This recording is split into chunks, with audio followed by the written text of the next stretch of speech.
Hello. You've heard the expression you only get one chance to make a first impression, right? Well, it holds true online, too. This lesson can help you avoid common mistakes in your website design that can drive visitors away. We'll cover how to make sure your pages load fast, making your site mobile-friendly, general accessibility, and the quality of your content. First, you need speed.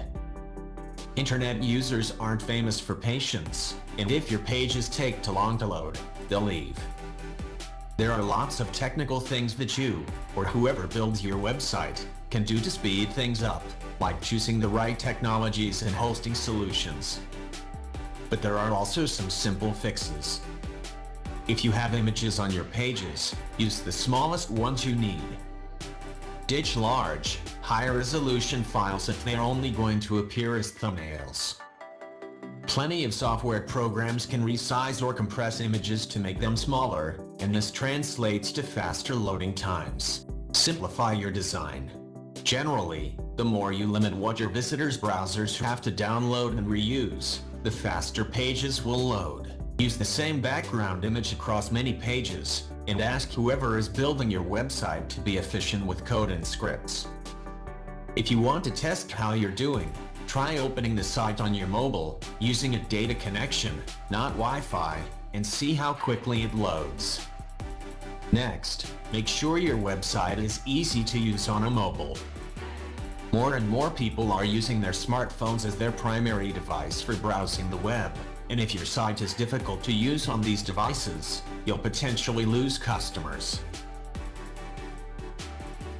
The easiest way to have a mobile-friendly website is to build it that way from the start.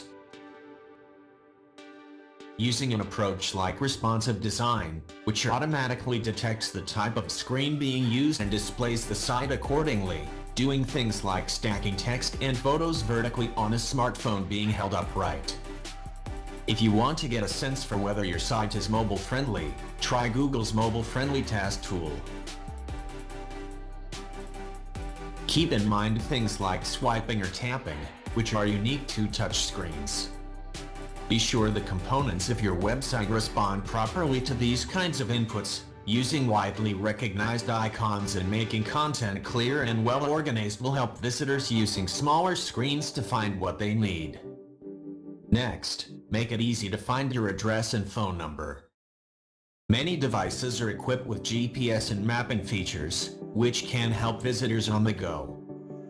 And of course, when accessing your website from a mobile, it should be easy for visitors to give you a ring.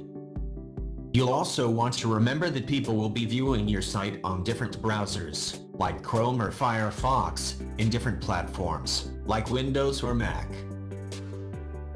Do a test run from as many computers, devices, and browsers as you can.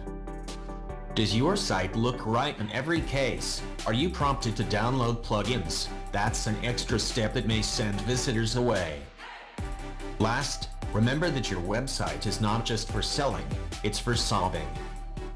Imagine you're a visitor. Ask yourself, why am I here? What am I trying to do? What problem am I trying to solve? For example, if you own a bakery that makes custom cakes, someone is probably visiting your site because they need one. You could write pages about your decorating style and inspirations. But a testimonial and photos from a real-life customer might be a better bet. So those are some common mistakes that trip up many websites. To avoid them, make sure your pages load quickly and look and behave properly, no matter what device and browser a visitor uses. And think of your customers when you create content. Answer their needs, and you have the best chance of bringing them in. Thanks for your time.